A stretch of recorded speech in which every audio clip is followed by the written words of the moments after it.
Praise Lord सगळ्यांना. देवबापाला धन्यवाद देते. पुन्हा एकदा देवाचं वचन सांगण्याची संधी प्रभूने मला दिलेली आहे. आपण रोमकराचं पत्र याचा पहिला अध्याय त्यातील 2 वचनं मी आपणासाठी वाचते. रोमकराचं पत्र याचा पहिला अध्याय आणि त्यातील 2 वचनं. कारण मला सुवार्तेची लाज वाटत नाही, कारण विश्वास ठेवणाऱ्या प्रत्येकाला, प्रथम यहुद्याला मग हेलेनीला तारणासाठी ती देवाचे सामर्थ्य आहे. कारण तिच्या देवाचे नीतिमत्व विश्वासासाठी प्रगट झालेले आहे. नीतिमान विश्वासाने जगेल, या शास्त्रलेखाप्रमाणे हे आहे. आपण प्रार्थना करू. पवित्र माझ्या महान स्वर्गातील जिवंत देव बापा, प्रभू, आजपासून आम्ही रोमकराचं पत्र जे काही शिकणार आहोत ते शिकण्यासाठी प्रभू तुझी कृपा तू आम्हाला दे आणि गौरव दे बाप्पा. त्याद्वारे आमचा विश्वास वाढव आणि नीतिमान विश्वासाने जगेल, त्यानुसार दे बाप्पा तू आमच्या जीवनात तू कार्य कर. आलेल्या सर्व भक्तगणांना तुझ्या आशीर्वादाने आशीर्वादित कर. आजचं वचन जे जे ऐकणार आहेत प्रभू, त्या सर्वांना तुझा मोठा भरपूर विपुल असा आशीर्वाद दे. बोलणारी मी नसून तुझा पवित्र आत्मा असू दे. येशूच्या द्वारे मागते. आमेन, आमेन. प्रेज लॉर्ड सगळ्यांना. आज आपण रोमकराचं पत्र जे आहे त्या पत्राकडं आपण शिकणार आहोत, लक्ष देणार आहोत. पवित्र शास्त्रामध्ये एकूण 21 पत्र आहेत आणि त्यापैकी पहिलं पत्र जे आहे ते पत्र म्हणजे रोमकराचं पत्र. आणि नवीन करारामध्ये रोमकराचं पत्र हे विशेष असं महत्वाचं असं हे पत्र आहे. कारण या पत्रामध्ये देवाचं सामर्थ्य, तारणाची योजना आणि देवाची कृपा आणि देवाचं सामर्थ्य याविषयी या रोमकराच्या पत्रामध्ये लिहिलेलं आम्हाला पाहायला मिळतं. हे जे रोमकराचं पत्राचा लेखक हे प्रेषित पाऊल आहे आणि त्याने रोमकराची जी मंडळी आहे रोमन साम्राज्यातील रोम हे राजधानीचं ठिकाण होतं आणि त्या ठिकाणी एका विश्वासणाऱ्या मंडळीची स्थापना झालेली होती. आणि त्या विश्वासणाऱ्या मंडळीसाठी प्रेषित जो पौल होता त्याने त्या मंडळीला पत्र लिहिलेलं आहे. हे पत्र इसवी सन 56 ते 58 या काळामध्ये ते पत्र लिहिलेलं आहे. या पत्रामध्ये विशेष या पत्राचा जो उद्देश आहे की तारण सर्वांसाठी आहे आणि यहुदी किंवा गैर यहुदी आणि इतर जे काही लोक आहेत त्या सर्वांसाठी देवाचं तारण आहे. हा या पत्राचा उद्देश आम्हाला पाहायला मिळतो. विशेष करून पौलाविषयी जर आम्ही पाहिलं तर त्याचं आधीचं नाव शाऊल होतं, परंतु नंतर परमेश्वराने त्याची भेट घेतली आणि त्यानंतर त्याचं जीवन बदललं आणि प्रेषित कृत्य याचा 9व्या अध्यायामध्ये आम्हाला पाहायला मिळतं. आणि मग तो शाऊलाचा पाऊल झाला आणि त्यानंतर तो पाऊल म्हणतो की मला सुवार्तेसाठी प्रेषित म्हणून मला परमेश्वराने निवडलेलं आहे. हो प्रियानो, तुम्हाला आणि मला देखील देवाने सुवार्ता सांगण्यासाठी आणि विश्वास ठेवण्यासाठी तुम्हाला आणि मला देखील निवडलेलं आहे. आणि अशा प्रकारे या रोम शहरातील जे राजधानीचं ते ठिकाण होतं आणि अनेक लोक त्या ठिकाणी, जगातून अनेक लोक त्या ठिकाणी व्यापार करण्यासाठी व इतर कारणासाठी त्या ठिकाणी येत असत. आणि विविध त्या ठिकाणची भाषा होती, संस्कृती होती. आणि विशेष म्हणजे पौलाची इच्छा होती की त्याने त्या मंडळीला जाऊन भेट द्यावी. त्याच्या आधी पौल त्या ठिकाणी त्या मंडळीकडे किंवा रोम शहरामध्ये गेलेला पाहायला भेटत नाही. पौलाची ही 3ऱ्या फेरीमध्ये ज्या त्याच्या पहिली फेरी, सुवार्तेची 2री आणि 3ऱ्या फेरीमध्ये या ठिकाणी आम्हाला पाहायला मिळतं की पौलाची त्या ठिकाणी जाण्याची इच्छा या रोमकराच्या पत्रामध्ये आम्हाला पाहायला मिळतं. आणि या ठिकाणी पाऊल आम्हाला हे सांगत आहे की आम्हाला सुवार्तेची, तो म्हणतो मला सुवार्तेची लाज वाटत नाही. ही सुवार्ता ही सगळ्यांसाठी आहे.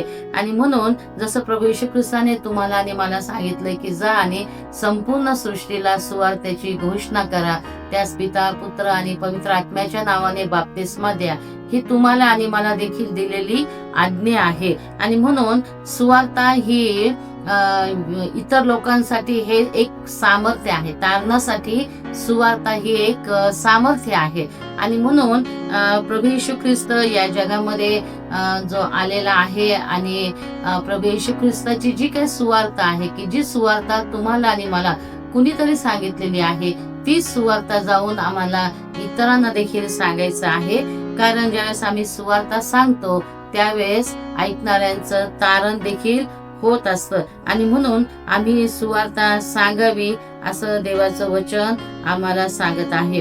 या रोमकराच्या पत्रामध्ये आम्हाला पाहायला मिळतं की पाऊल आम्हाला हे सांगत आहे, हे शिक्षण आम्हाला देत आहे की मनुष्य कर्माने तो नीतिमान ठरू शकत नाही, परंतु देवाच्या कृपेनेच तो नीतिमान असं तो गणला जातो किंवा तो ठरतो. आणि मग त्यामध्ये आम्हाला पाहायला मिळतं की सर्वांनी पाप केलेलं आहे आणि ते देवाच्या गौरवाला अंतरलेलं आहे आणि पापाचं वेतन हे मरण आहे, रोमकराच्या पत्रामध्ये आम्हाला पाहायला मिळतं. आणि म्हणून प्रियांनो, तुम्हाला आणि मला सुवार्तेची गरज आहे आणि आम्ही इतरांना देखील सुवार्ता सांगणं हे अतिशय महत्वाचं आहे.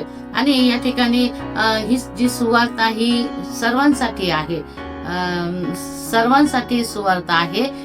जे यहुदी असो किंवा बिगर यहुदी असो किंवा इतर कुणीही असो, तर सर्वांसाठी ही सुवार्ता ही मोफत आहे. आणि ती सुवार्ता आम्ही प्रत्येकाने ती सुवार्ता आम्ही सांगितली पाहिजे आणि सुवार्तेवर आम्ही विश्वास ठेवून इतरांपर्यंत ही सुवार्ता गेली पाहिजे.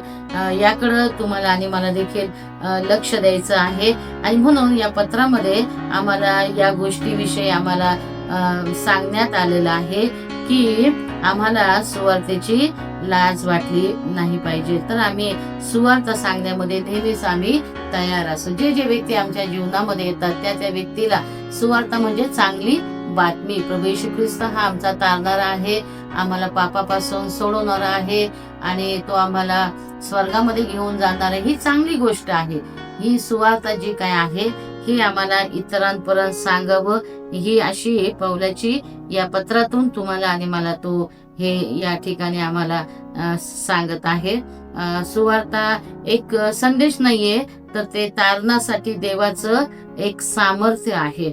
आणि या ठिकाणी आम्हाला वचन सांगतं की वचन 1 अध्याय आणि 17 वचन जर आम्ही वाचलं तर त्यामध्ये आम्हाला पाहायला मिळतं की नीतिमान हा विश्वासाने जगणार आहे. जे नीतिमान आहे ते विश्वासाने जगणार आहे. आणि मग पुढं आपण ज्यावेळेस रोमकराचा पत्राचा ज्यावेळेस आम्ही अभ्यास करू त्यामध्ये मग अब्रामाचं उदाहरण दिलेलं आहे, योसेफाचं उदाहरण दिलेलं आहे, प्रभू येशू ख्रिस्ताचं उदाहरण दिलेलं आहे. आणि त्यातून आम्हाला स्पष्टीकरण केलेलं आहे की विश्वासाच्या द्वारेच आम्ही जगणार आहोत किंवा आम्ही जिवंत राहणार आहोत. आणि म्हणून जितका मोठा आमचा विश्वास तितके मोठे आशीर्वाद तुम्हाला आणि मला मिळणार आहे. आणि म्हणून या पत्राचा आम्ही अभ्यास करत असताना आम्ही देवाच्या अधिक जवळ येतो. हे ज्यावेळेस पत्राचा आम्ही अभ्यास करतो तर या पत्राच्या अभ्यासाच्या द्वारे आम्ही अधिक देवाच्या जवळ आम्ही येत असतो. आणि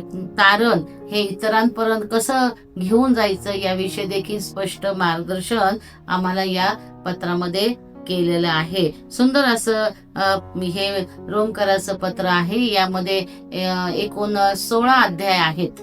आज आपण पहिल्या अध्यायाची फक्त आपण त्याची पार्श्वभूमी वरवरची माहिती जी आहे ती माहिती आपण आज घेतलेली आहे. आणि या ठिकाणी आम्हाला हे पत्र आम्हाला हे सांगत आहे की आम्ही इतरांपर्यंत आम्ही सुवार्ता घेऊन गेलं पाहिजे. ज्यावेळेस आम्ही इतरांना सुवार्ता सांगतो त्यावेळेस त्यांचं जीवन हे बदलून जातं. आता पाऊलाच्या जीवनाकडे जर पाहिलं तर पाऊल आधी ख्रिस्ती लोकांचा छळ करणारा होता आणि त्यांना धरून जेलमध्ये टाकणं आणि इतर सर्व गोष्टीमध्ये तो पुढाकार घेत होता. आणि असा हा जो शाऊल होता, परंतु नंतर त्याचं जीवन बदललेलं आम्हाला पाहायला मिळतं. आणि नंतर त्या शाऊलाचं पौल हे नाव झालं आणि तो म्हणतो की मला सुवार्तेसाठी परमेश्वराने निवडलेलं आहे, मला प्रेषित म्हणून देखील देवाने निवडलेलं आहे. अशा प्रकारे त्याची साक्ष आम्हाला पाहायला मिळतं. त्याचं संपूर्ण जीवन हे बदललेलं आम्हाला पाहायला मिळतं. तशाच प्रकारे प्रियांनो, आम्ही देखील ज्यावेळेस एकमेकांना सुवार्ता सांगतो, ज्यांना प्रभू येशू ख्रिस्ताविषयीची काहीच माहिती नाही, अशा व्यक्तींना ज्यावेळेस आम्ही सुवार्ता सांगतो, त्यावेळेस त्यांच्याही जीवनातील सर्व दुःख, समस्या, अडचणी, आजार या सर्व गोष्टी विश्वासाच्या द्वारे हे दूर होत असतात. आम्ही आमच्या कर्माने किंवा चांगल्या कृत्याने आम्ही नीतिमान ठरू शकत नाही, तर केवळ देवाच्या कृपेनेच आम्ही नीतिमान आणि विश्वासाने आम्ही नीतिमान ठरतो. हेच पौलाने या पुस्तकामध्ये, या पत्रामध्ये सांगितलेलं आम्हाला पाहायला मिळतं. आणि म्हणून आम्ही देखील हे पत्राचा अभ्यास करत असताना आम्हाला पौल आम्हाला हे सांगत आहे की तुम्ही देवावरती विश्वास ठेवा. आम्ही देवावरती अधिक आम्ही विश्वास ठेवला पाहिजे. आणि सुवार्तेची आम्हाला लाज आम्ही धरता कामा नाही. जर आम्ही सुवार्ता सांगण्यासाठी मी कसं सांगू, आणि मग इतर काही गोष्टी आमच्या मनामध्ये असतात, आणि आम्ही जी चांगली गोष्ट आहे, सपोज एखादा डॉक्टर जर चांगला असेल, त्या डॉक्टरनी आम्हाला दिलेल्या मेडिसिनच्या द्वारे जर आमच्या जीवनामध्ये जर काही आमचे आजार बरे झाले, तर आम्ही त्या डॉक्टरांची माहिती आम्ही इतरांना सांगत असतो. आणि मग ते अनेक लोक त्या डॉक्टरकडे जातात आणि ते देखील बरे होतात.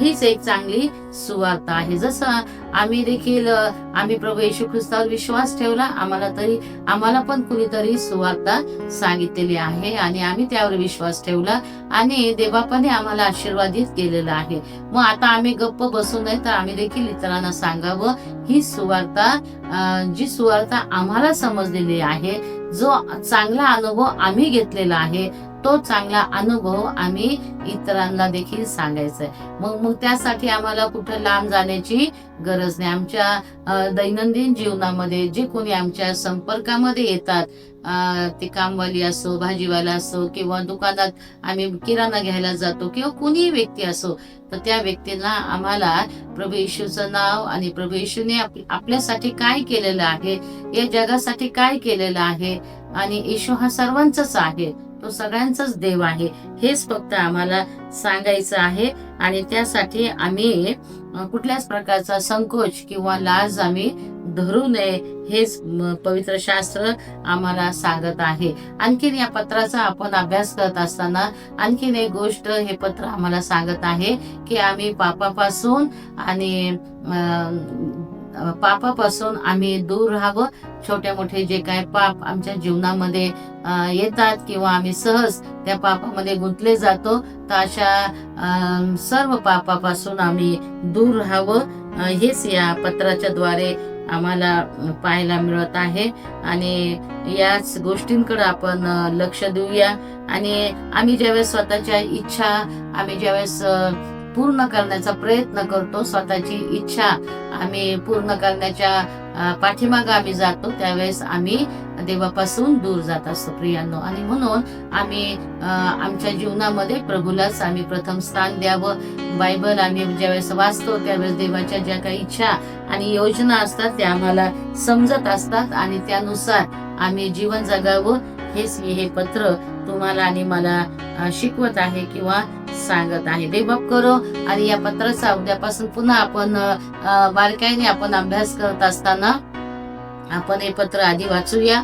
आणि देवबापाने या पत्राच्या द्वारे तुमची आणि माझी देखील भेट घ्यावी, आम्हाला देखील देवाच्या अधिक जवळ नेण्यात यावं, आमचा देखील अधिक विश्वास दृढ व्हावा, आणि विश्वासाने जसं पौलाने जी काही सेवा केली, जी सुवार्ता सांगितली, तशाच प्रकारे तुम्हाला आणि मला देखील सुवार्ता सांगण्याचं जे काही सामर्थ्य आहे किंवा जो काही आशीर्वाद आहे, तो देखील प्रभूने तुम्हाला आणि मला द्यावं, आणि इतरांपर्यंत आम्ही देखील देवाचं नाव घेऊन जाण्यासाठी प्रभूने आम्हाला सहाय्य आणि मदत करावं. देवबाप करो. आणि तुम्हाला आणि मला आशीर्वाद.